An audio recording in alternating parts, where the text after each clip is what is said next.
नमस्कार साथियों, आप देख रहे हैं न्यूज़ 11 राजस्थान। मैं बंसी माली। खबर हम आपको गंगापुर के आमली से बता रहे हैं, जहां स्कूल में ग्रामीणों द्वारा किया प्रदर्शन। ये स्टाफ मतलब परेशान है, मतलब हालत खराब है। कल स्कूल में किसी का ट्रांसफर हो गया तो बच्चों का भविष्य का क्या होगा? पहले स्टाफ की कमी चल रही है।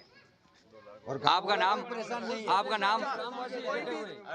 कोई भी तकलीफ है तो सरपंच साहब की जिम्मेदारी है कि भाई स्कूल में आने, उनकी जिम्मेदारी में संभाल लेंगे। भाई स्कूल कैसी चल रही है, नहीं चल रही है। तो ये डायरेक्ट ये आदमी कौन है जो मतलब बार बार स्कूल में आकर के चेक करना? इनको गांव वालों ने कब अधिकार दिया? डंड और बीमार एरिया में हॉस्पिटल में एक भी डॉक्टर को ने 2 सालों जरमरिया उठी हुआ को वाने को चेक नहीं करिया, जो सही टाइम पे आ रहा नाजायज वाने का टॉर्चर करिया ये लोग। अगर इतनी समस्या गांव की दिख रही तो गांव का मोहल्ला में जान देखो, बड़ा खड़े लगा बड़े खड़े स्कूल से छोटा बच्चा निकल नहीं सके गोटे मानो घोड़े को कादू गिरियो वो मानो नहीं देख रहे गांव को विकास, और वहाँ स्कूल देख रही टाइम पे चल रही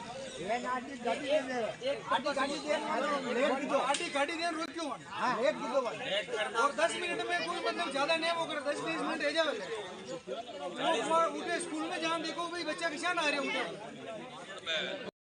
घोषणा की थी विधायक प्रतिनिधि की तरफ से 100 रुपए प्रत्येक गाने पे इनाम, 600 रुपए होने के बावजूद उन्होंने टीचर को पैसे नहीं दिए, तो वो क्या भला करेगा बच्चों का? बताओ आप। सही बात, उसके भी पैसे बाकी चल रहे हैं तो वो क्या भला करेगा बच्चों का? कुछ भला नहीं कर सकता है। वो पैसे लेने के लिए ये नाटक कर रहा है। बीच में बड़ा खेड़ा स्कूल में ये रामेश्वर लाल जी विधायक प्रतिनिधि है, जो एक नवल जी मार साहब है, बढ़िया पढ़ावे, दो खेड़ा का काफी बच्चा हुआ है। वह मार साहब ने ये विधायक की दादागिरी बताई, विधायक का नाम पे दादागिरी दरपा धमका पीरो तीरो आदेश करवा अटून अटे स्कूल में लाया, बड़ी छोरे की स्कूल में बैठान रखता वटे पढ़वाता हुए। तो छोटा खेड़ा बड़ा खेड़ा में भी तो बच्चा है, वटे वही तनखा उड़ रही, वटा का भी तो बच्चा को भविष्य खराब है रही हो, वह चीज़ नहीं सोची है, और बावजूद ये गलत करिया है, हाल भी गलत करिया है।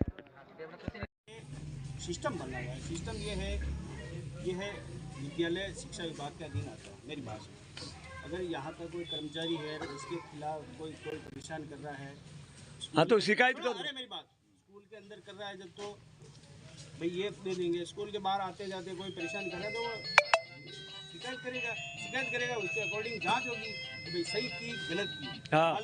मान लो मैं इसके खिलाफ भी कोई रिपोर्ट कर देता हूँ, तो रिपोर्ट करने का मेरे को अधिकार है। जो एजेंसी होगी, जैसे एसडीएम साहब है, तहसीलदार साहब है या ब्लॉक शिक्षा अधिकारी है, तो वो जांच करेंगे। जांच के बाद अगर दोषी पाए जाएंगे तो नियमानुसार कार्रवाई होगी। और उसमें क्या समस्या? हमारे कोई आदमी नहीं चाहिए, अरे वो नहीं चाहिए तो वो ये विधायक प्रतिनिधि है जो हर रोज लगभग एक दिन छोड़ के हमारे स्कूल में रहते हैं, वो 2-4 घंटे स्कूल में बिताते हैं वो, ठीक है। और वहाँ हम बैठे थे, हम बात करते यार ट्रांसफर खुल गई हो, तो हमने कहा यार ट्रांसफर तो बहुत मुश्किल से होते हैं, तो इन्होंने कहा 2-2 लाख रुपए लाओ ट्रांसफर मैं करवाता हूँ।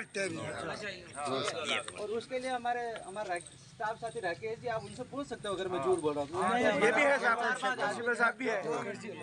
और उनके अलावा उसके बाद में 2-4 दिन बाद यहाँ से निकलता तो क्या सोचा पीटी जी आप भी भिलवाड़ा से आते हो? मैंने कहा सर मेरे तो पैसे देके नहीं करवानी है ये, कि फिर का पैसे वैसे तो हमें निकलाना आता है, कभी फंस गए तो SC/ST का लगा के 2-3 लाख वैसे ही ले लेंगे। मेरे तो फिर उस दिन के बाद मैंने इनका फ़ोन है जो ब्लॉक कर दिया, इनके नंबर। मैंने सोचा ये अपने को अग्रेसिव करके कहीं अपने से ऐसे नहीं कहलाते, इसलिए मैंने उनके बाद इनके नंबर भी ब्लॉक कर दिए। उनके बाद ये कह रहे हैं कि 1.5 महीने से लेट से हटा रहे। मैं 1.5 महीने से स्कूल में उपस्थिति नहीं हूँ क्योंकि मेरी ड्यूटी लगी हुई टूर्नामेंट में। मेरी 20 दिन गंगापुर ड्यूटी थी, उसके बाद मेरी गणेशपुरा ड्यूटी थी, उनके बाद मेरी महेंद्रगढ़ ड्यूटी थी, उनके बाद कारू ड्यूटी थी। आप मेरे सर से पूछ लीजिए, मैं 1.5 महीने से या था ही नहीं हूँ। मैं विभागीय आदेश से बाहर था और शनिवार को मेरे को काम था। मैंने कहा मैं 3 दिन आधे घंटे जल्दी जाऊँगा, उनके लिए मैं बेकायदा इनको एप्लीकेशन दी। और मैं निकल रहा था तो बस स्टैंड पर गया और इनका फ़ोन आया साहब को कि ये भग रहा है। मैंने कहा मैं कोई चोर नहीं हूँ, मैं भग नहीं रहा, मैं मेरे हिसाब से छुट्टी लेके गया हूँ।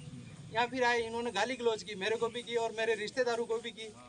और उनके गाली गलौज के ये सबूत है, ये हमारे बाबूजी है, उनसे पूछ लेना आप। फिर सोमवार को मैं आया, मेरे को बोला, तो फिर मैंने गांव में फ़ोन किया। मैंने कहा सर ये मैं मम्मी यहाँ नौकरी करने आते हैं, गाली गलौज सुनने नहीं आते हैं, आप इनसे बात करें। तो बिजी थे ये भी, उनके एक्सपायर भी हो गए थे कोई खेड़ा में, वो नहीं मिल पाए।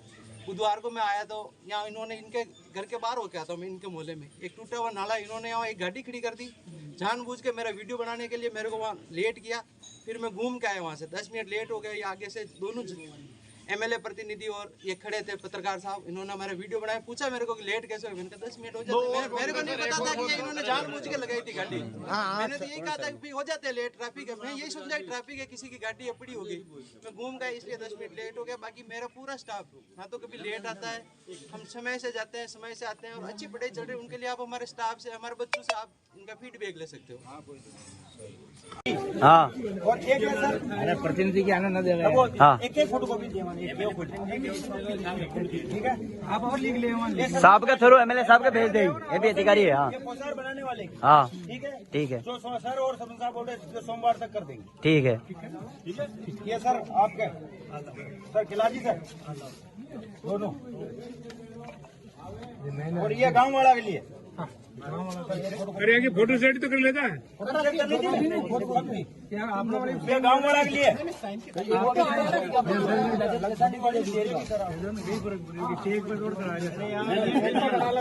ठीक। और सर आप उनको विधायक प्रतिनिधि को पाबंद कर देना, बिना कारण स्कूल में नहीं आए तो गांव के 5 मोहतबीरों को साथ लेके आए, कोई काम हो तो। ठीक है सर।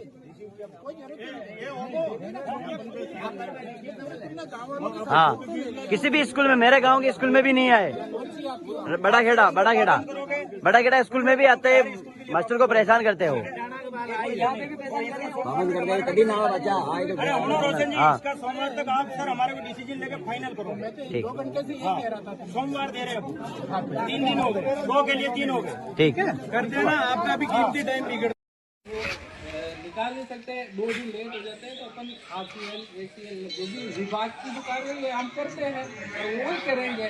बाकी जो थे रामेश्वर जी बड़े और पूरण जी थे और पत्रकार साहब थे, तो उन्होंने वीडियो बनाए हैं और जो भी उनसे सवाल कुछ पूछना था जो पूछा था, फिर अंदर आ गए। और अंदर आने के बाद में मैंने तो उनको यही बोला था कि आप न तो आप बोलो न इनको बोलना है, जो भी नियम अनुसार जो भी कार्रवाई होगी वो छुट्टी लगानी होगी छुट्टी लगाएंगे।